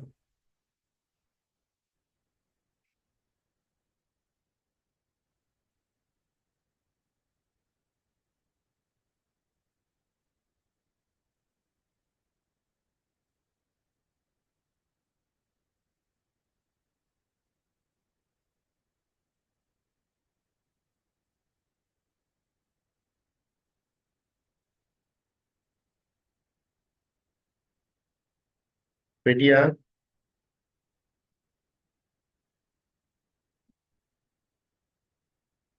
so what is your Form 4 Mark 2? So guys, for the past month, we just try to enter the 1.3 and the 1.4B for system economy, and then the masalah asas ekonomi, right? Apa berapa bagaimana untuk siapakah? So that's why our current normal tuition class still going to focus on system economy.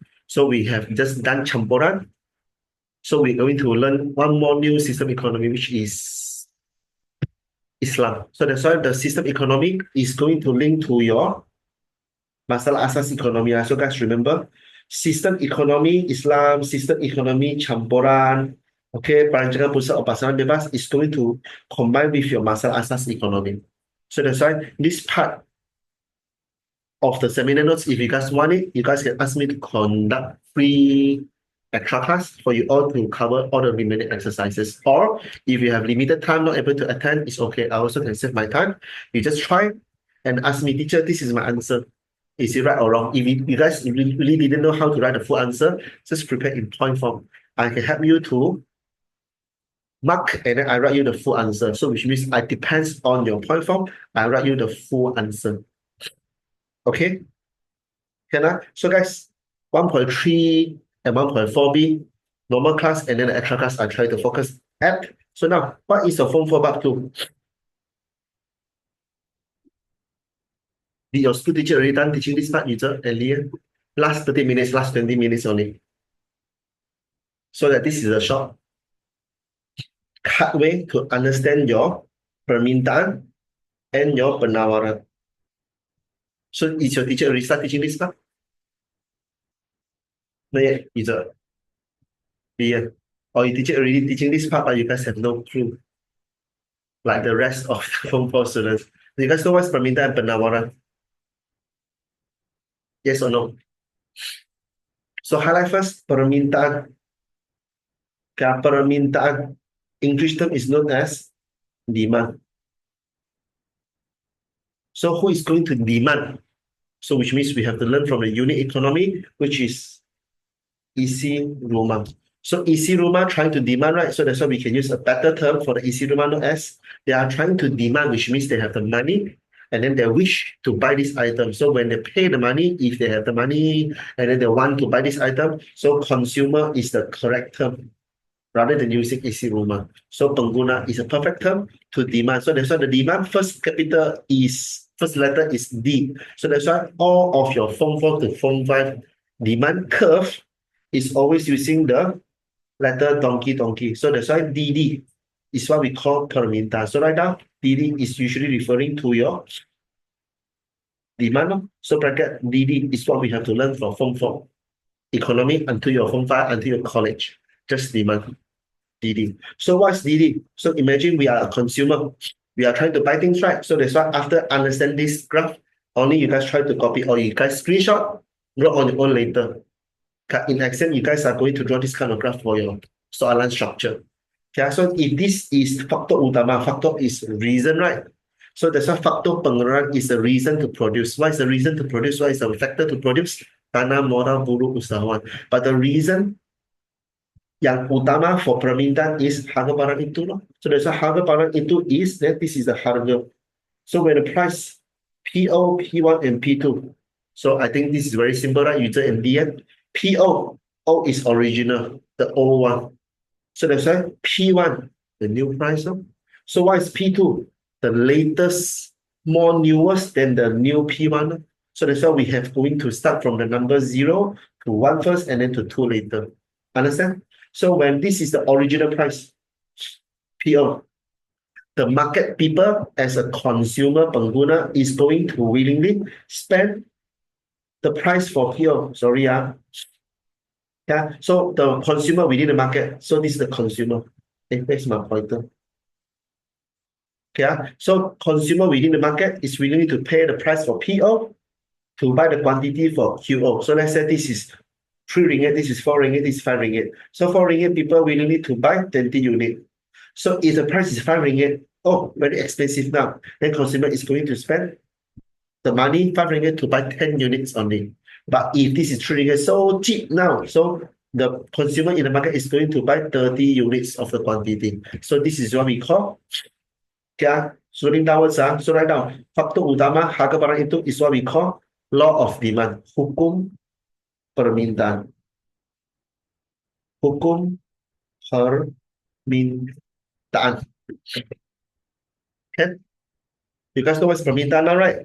Demand also, that's why law of demand. Hukum. So what's law of demand?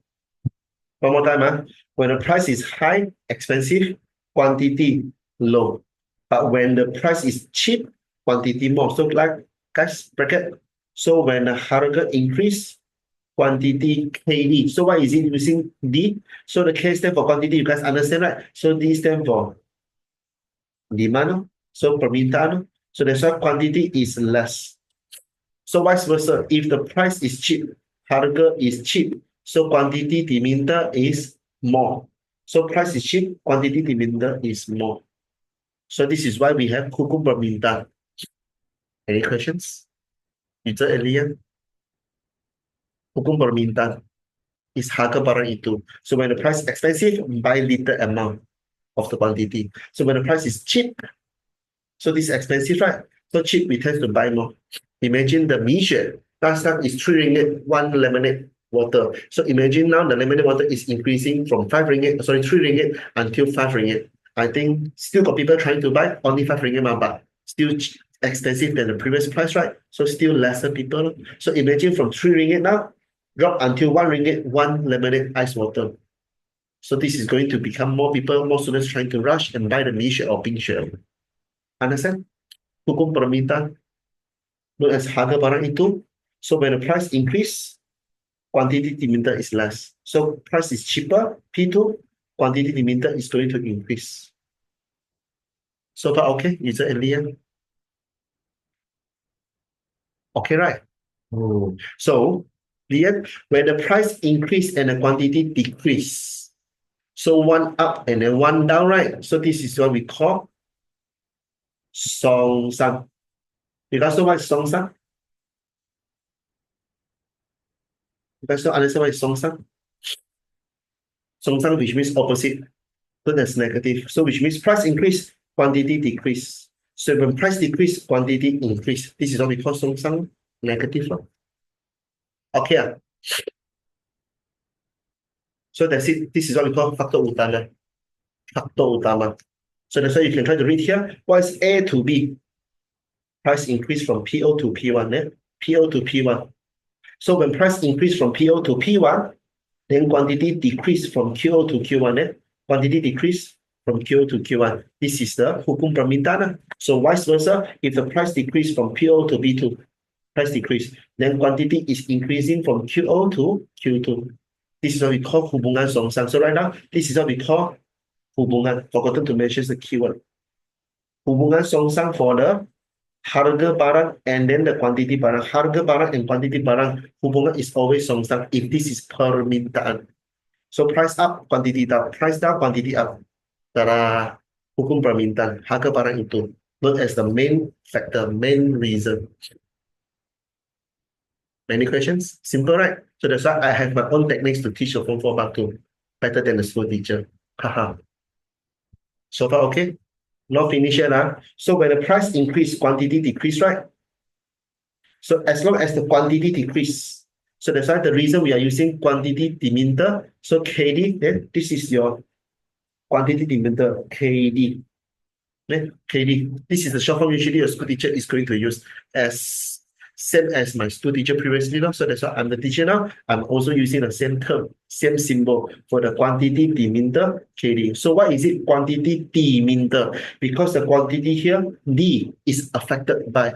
So the quantity is going to decrease or increase is affected by the price. So quantity diminta. Understand now, right? Using KD. So what is it known as penguncupan? Shrinking, contracting. So shrinking for the quantity diminta, permintaan. So why the quantity permintaan decrease? Due to the price affected by the price diminta is the permintaan affected by the price due to the price increase. So that's why penguncup for the permintaan here, then this is permintaan referring to the quantity. So permintaan referring to the quantity. So pengembangan, quantity increase. Why quantity increase? Because the price decrease. So quantity increase. So this is what we call pengembangan permintaan. So penguncupan permintaan, oh, the quantity decrease. Why? Because the price increase. So penguncupan permintaan, quantity decrease. Pengembangan permintaan, quantity increase. Understand? So far, okay, user? Hi, user. CFU students. Are you from sciences or user? So if you are just taking art stream subject, right? Your economy until now you have no response, don't understand. Then I really um, I'm very worried for you. So please ask me for extra class. I don't mind to accept zero charges. Just as long as you ask me wanted to score, I give extra class. You have to step up and then try to ask me questions. Okay, midterm is coming soon. So, Lian, any questions? Pengucapan, pengembangan. Okay, right. So now we skip to the penawaran. So what's penawaran?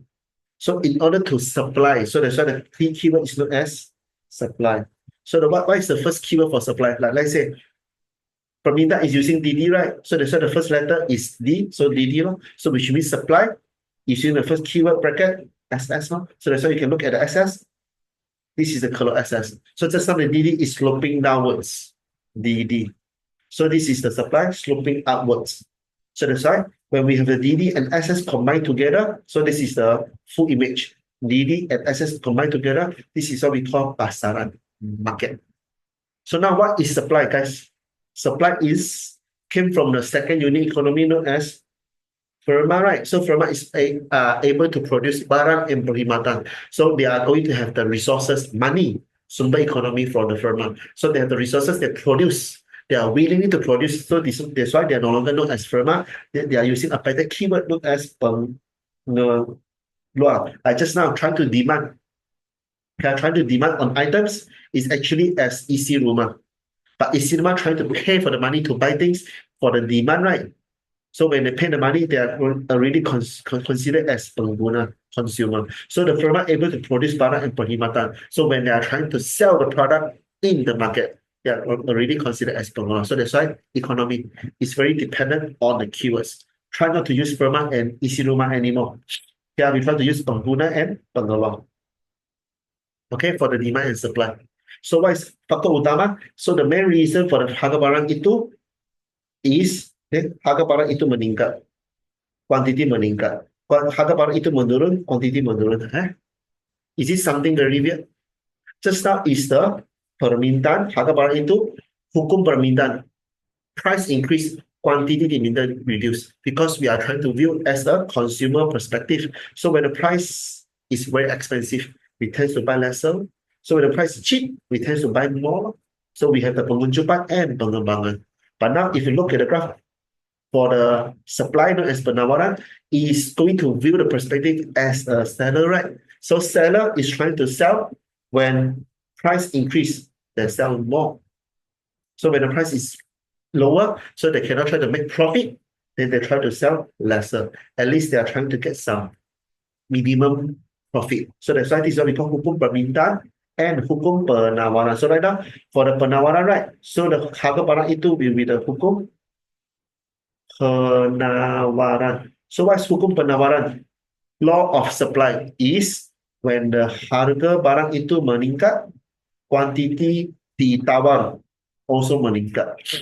So it's totally different than your permintaan. Harga barang itu meningkat, quantity diminta menurun. So this is what we call songsang, negative. So which means if this is penawaran, so hukum penawaran is when the price increase, quantity supply also increase. That's why quantity ditawar. So tawar is known as supply, right? So we are just using KS, not using KT, because we are using English terms. So this is permintaan, this is supply. So that's why KS. So small capital. So which means when the price increase as a seller, oh, I wanted to sell the price for PO, but you guys really need to buy from me as a P1 now. So since the price is so good, then I try to sell more lah.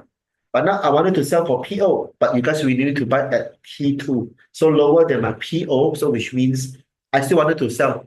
At least I can try to get back some return to cover my costs. So that's why even the price is low, quite low for the P2. Some seller within the market still really need to sell, but just lesser. So price higher, sell more. Price lesser, sell lesser. So this is what you call hubungan. So the hubungan for the penawaran is langsung. So what's langsung? Opposite of songsang. Okay, so songsang is negative. So which means langsung is positive. So you can see the harga barang meningkat, quantity ditawar meningkat as a seller. So when the price is cheaper now, then I'm trying to sell for lesser quantity. So this is what we call harga barang. Itu for the penawaran is positive. And then for the permintaan is negative. Price increase, quantity decrease. Price decrease, quantity increase. Understand? So, Lian, understand what's pengembangan and pengucupan again, right? Pengembangan is expansion. Pengucupan is contraction. So what's contract? The quantity for supply reduce. Why the quantity for supply reduce? The quantity. So remember, KS reduce because the harga also reduce because the hubungan for supply known as penawaran is positive. So which means supply quantity decrease, harga also decrease. Price cheaper, sell lesser. Price higher, so harga meningkat, quantity supply also sell higher. So this is why we call positive. So pengembangan penawaran is when the price increase. Pengucupan penawaran is when the price decrease. Understand now? For the positive and negative. Okay? Perniagaan is part of economy. Okay, so that's why you sound like, oh, this is something similar, but for me, it's like, that's a joke. Okay? Economy is everything. So economy, we try to have a branch out, perniagaan. Economy, we have a branch out, accounts. Economy, a branch out, marketing. So do you know now why I prefer to teach economy, not geography? Since last year, last 2 years, I keep mentioning to you. All right. So guys, try to draw. Yeah, I don't think I have enough time to teach for the factor line, but I try to briefly go through. So you guys draw first if you have the empty paper, user and Lian. So try to draw your Paxi Y and X. Paxi Y is usually preferred to your price. Just try to draw P. So I show you guys how to draw. So everything start from 0, Paxi Y, Paxi X. But you change the X to your Q quantity, change your Y to your P price. So if this is per mean time, we are trying to learn, right? This is per mean time, right? So which means everything starts from 0. This is your price, this is your quantity. So your DD is per mean time, sloping downwards. Try to label DD. So that's it. When the price higher, quantity lower. So when the price is lower, quantity higher. So this is your hukum per mean time already. So try to learn how I draw from the current highlighter now. Easier for you guys to learn. So that's everything everything starts from economy. Then we have perniagaan, we have accounts, we have marketing. Yeah, but marketing is also partially from your perniagaan. So in your perniagaan, in your upcoming, you're taking perniagaan now. Your school, you take econs and perniagaan. No, so you just know what is business, right? So yes, business is all based on economy. Okay, I thought you are taking the subject perniagaan. Everything you have to memorize. So for me, it's a boring subject. Yeah, because you can try to learn everything within 3 months. From Form 4 to Form 5, this subject for perniagaan. Yeah, and everything from your Form 4, Form 5 economy subject, when you guys go to college, right? All the Form 4, Form 5 knowledge you guys have been spending 2 years to learn, they are trying to settle within 3 months also when they are first term, which means 1 semester. So for college, for uni, trying to learn the foundation for economy, foundation in arts, right? Form 4, Form 5 syllabus, everything within 1 semester. 3 months. So good luck. Done, art and perniagaan. So that's why you take perniagaan. So everything's perniagaan is partially for economy. So economy is trying to learn the concept. Why we have the permintaan? Because hukum permintaan, harga meningkat, quantity menurun. So harga menurun, quantity meningkat. So know how to draw user and Lian. Paxi Y for your P, Paxi X for your quantity. Everything starts from 0. This is your color permintaan. So vice versa, how to draw for your color penawaran? So everything starts from 0. Paxi Y, same things as your price. X as your quantity. So SS is sloping upwards. SS. So how to determine this is hukum penawaran. When the price are high, P1, price increase, right? So quantity also increase. So this is your price decrease as P2, quantity will decrease. So which means price increase, quantity increase. Price decrease, quantity decrease. Hubungan langsung for the harga barang dan quantity penawaran. So this is what we call langsung positif. Simple, right? So pengembangan, penawaran. So quantity for penawaran increase. Why? Price increase. So why we have pengejukan penawaran? Because the quantity decrease is due to price decrease. Simple, right? Can hukum permintaan, hukum penawaran just becoming positive. So which means if you know maths, right? You guys got it? Mathematics, right?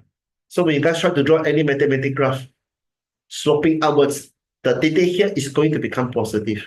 So if you guys try to draw any curve, any graph within the maths, the curve going to sloping downwards, any data here is going to become negative. So similar with our economy DD and then the SS for penawaran. So that's why we are using mathematics to implement within the economy subject so that we can use mathematics to explain what is hukum penawaran and hukum permintaan.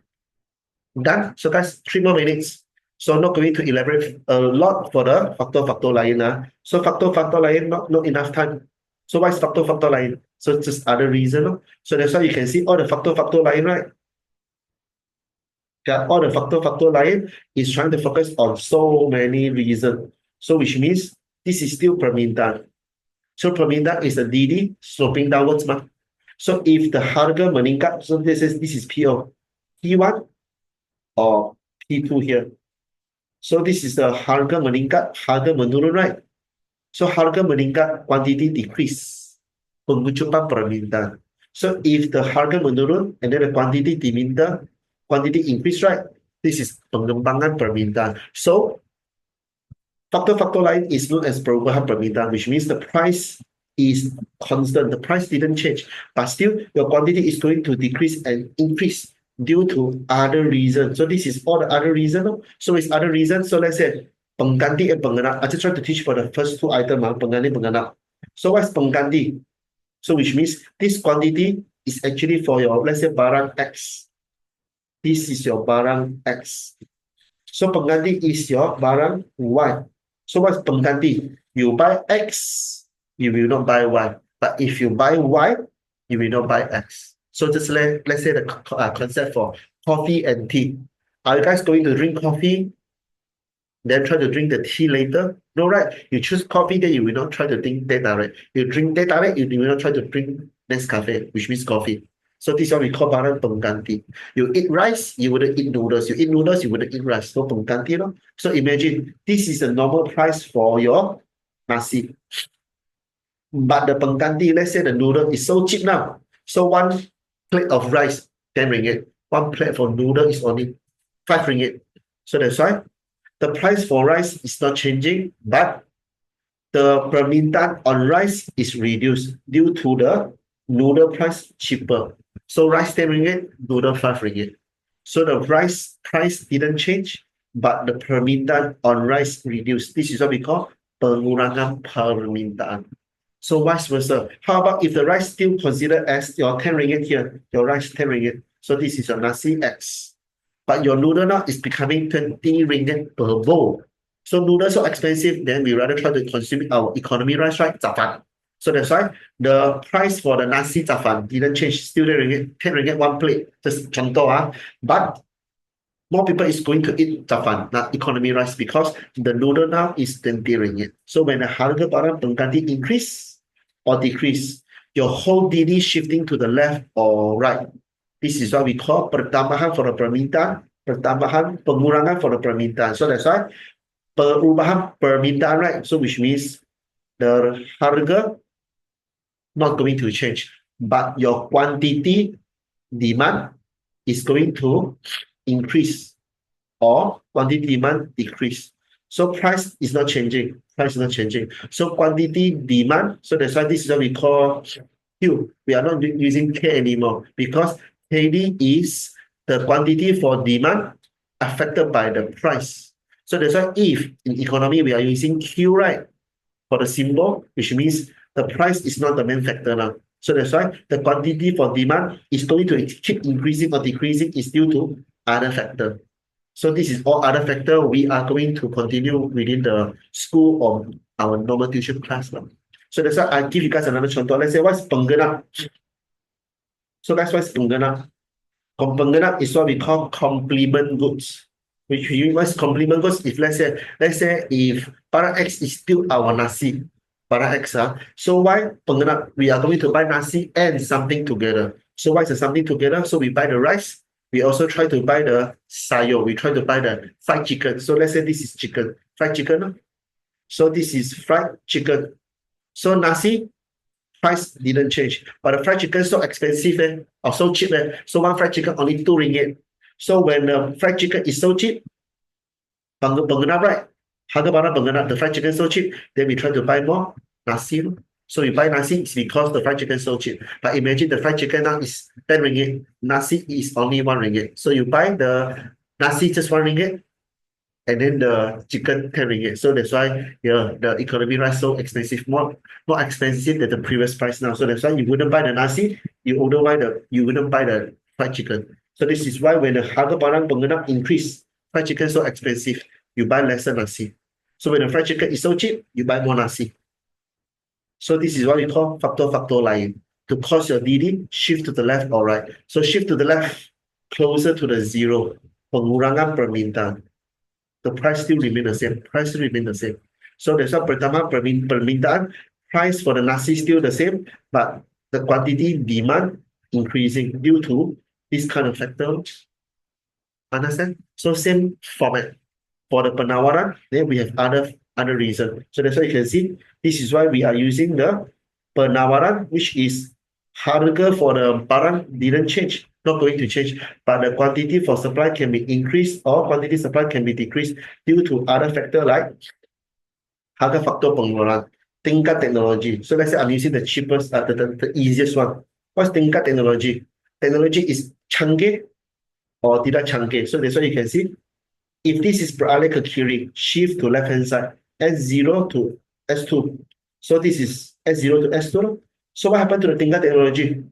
The price for the barang nasi is not changing, but the technology is producing lesser, which means tingkat technology yang menurun or tingkat technology yang merosot. So that's why when the tingkat technology merosot, produce lesser. So imagine try to produce the same nasi with the same price, but our tingkat technology is improving. So which means we are using some machine, the rice cooker, able to produce large quantity of rice. That's why same price but able to supply more. So this is other factor to cost your barang with the same price to sell, but we are able to produce more or less due to all the factor, all the reason here. Understand? So that's why for the factor line, right? Factor line for the supply, okay, and then the demand we are going to continue again during the normal class. Okay, demand and supply. We continue during the normal class. So just try to understand from part 2 is just trying to learn demand sloping downwards, supply sloping upwards. That's why we can combine to form a pasaran. So this is what we call E, known as titik keseimbangan. Keseimbangan. So what you have to draw just now is the kalau permintaan sloping downwards, DD. So second graph, kalau penawaran sloping outwards. So your third graph is you have your DD and SS. So this is what we call titik kepersilangan E. So the E stands for equilibrium. Then keseimbangan points. So price and quantity. Understand? Sloping downwards DD, sloping outwards SS. This is what you have to learn how to draw. Okay. Okay. Yeah, so see you on upcoming weeks. I have to take a rest now. Bye. Can I try all the exercises? If you need answer, just let me know. Bye. 2 hours gone. Bye.